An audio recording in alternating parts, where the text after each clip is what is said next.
Welcome to Take a Break, Take a Breath for Monday, May 24th.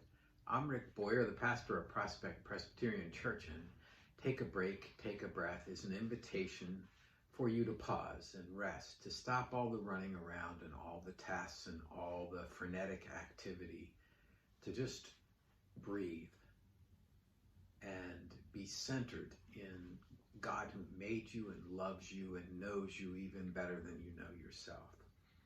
Each time we use some scripture, and I've been reading through the Gospel of Mark with you, and today we're on Mark 7, 1 to 23.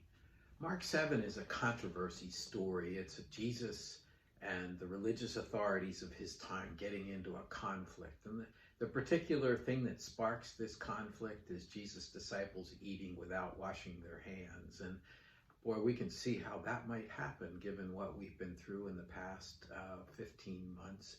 We would certainly appreciate that and challenge it. And Jesus' response to them is a teaching time.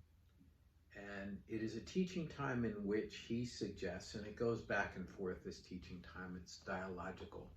And the focus for him is on two things. First, on defilement, what defiles you, and also on tradition.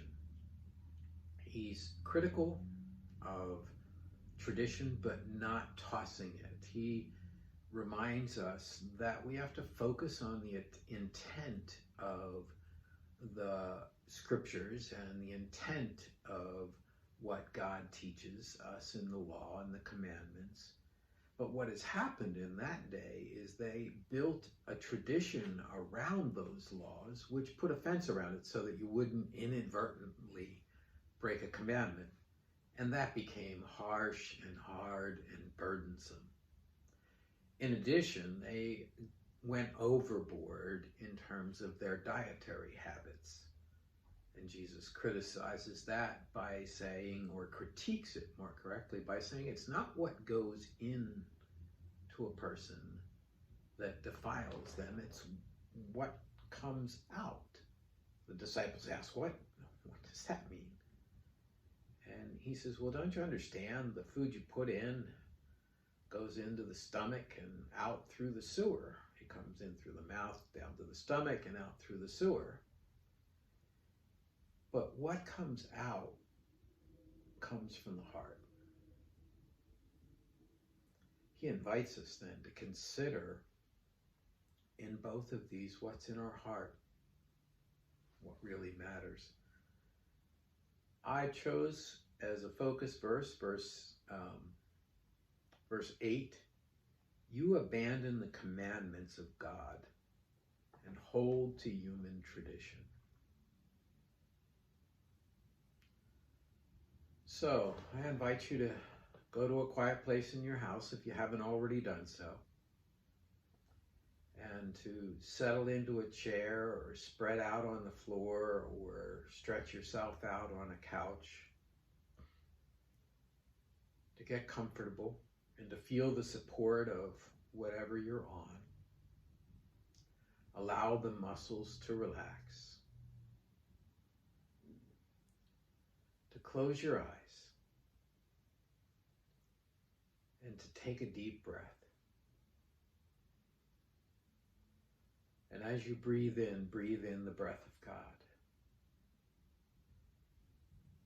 And as you breathe out all that separates you from God. As you breathe in the breath of life. And as you breathe out all that does not give you life. And as you breathe in God's calm and peace. And as you breathe out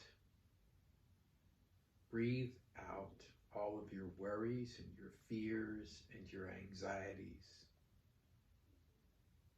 Continue to breathe deeply and allow God's peace and calm to spread and grow in you. imagine it like the waters of a shower, running down over your head and your face, bringing your mind to rest and relaxing the muscles in your face and unclenching your jaw and maybe even causing a smile.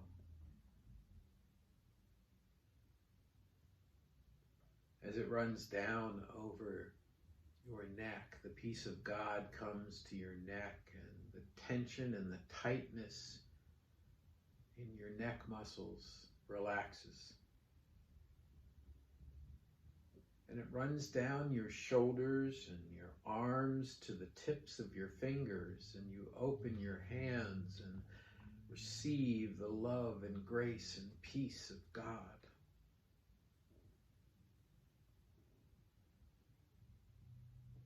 Runs down over your back,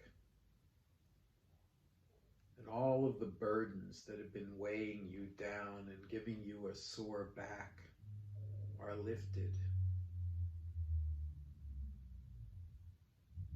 It runs down over your chest. Your breathing gets slow and deep and calm and peaceful. Your heart rate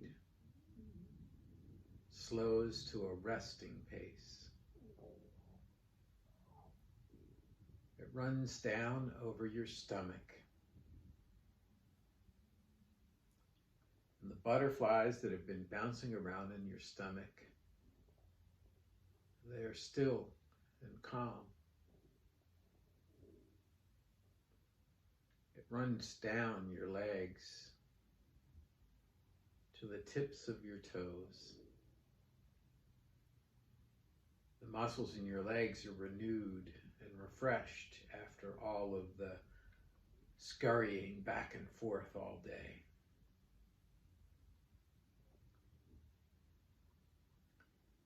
You are immersed in the peace and presence of God's Spirit.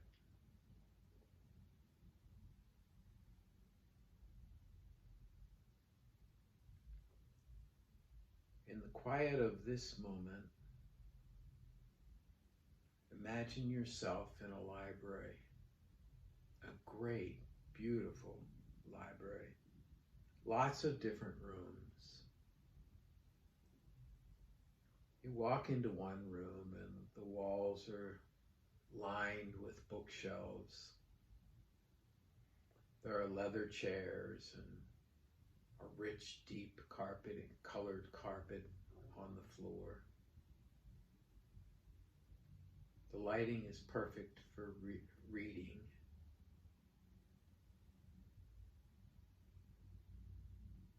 And the chairs are arranged for quiet conversations to be able to happen. You look at the books and you notice that they are case laws. It's a legal part of the library.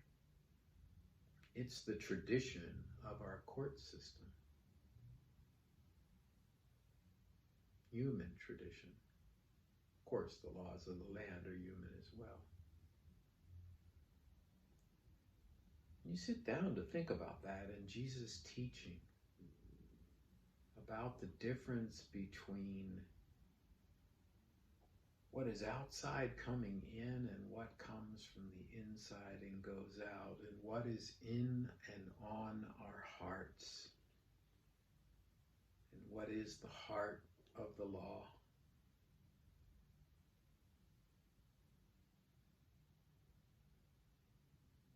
In walks a person, smiling, warm, you can tell immediately. They come to you and you know it's God's representative. The person motions for the two of you to sit,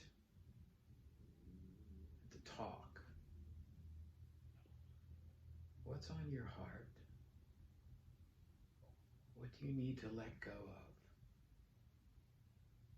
What is weighing you down? What does God have to say to you?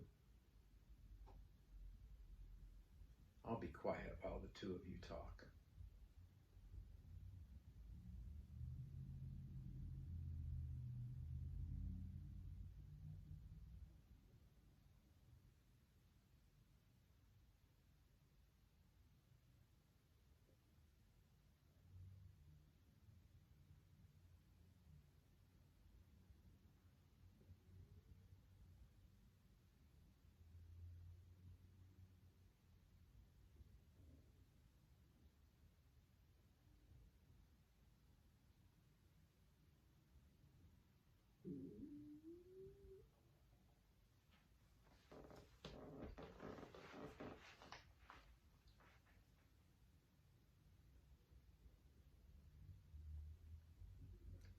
Then the time comes for the two of you to say goodbye, and you say goodbye in whatever way is appropriate.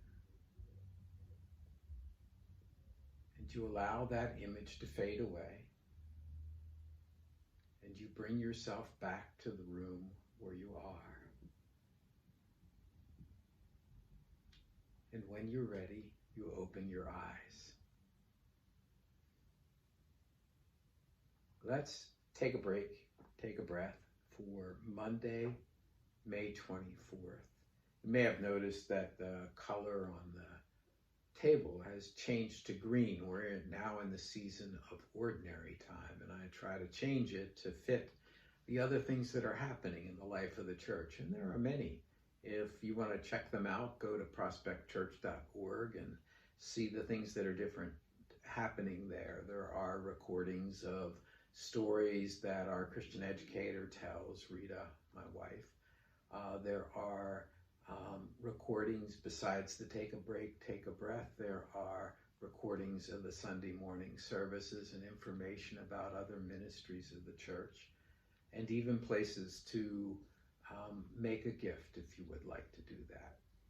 If you would like to leave me feedback or have a prayer together or to talk, send an email to rick@prospectchurch.org.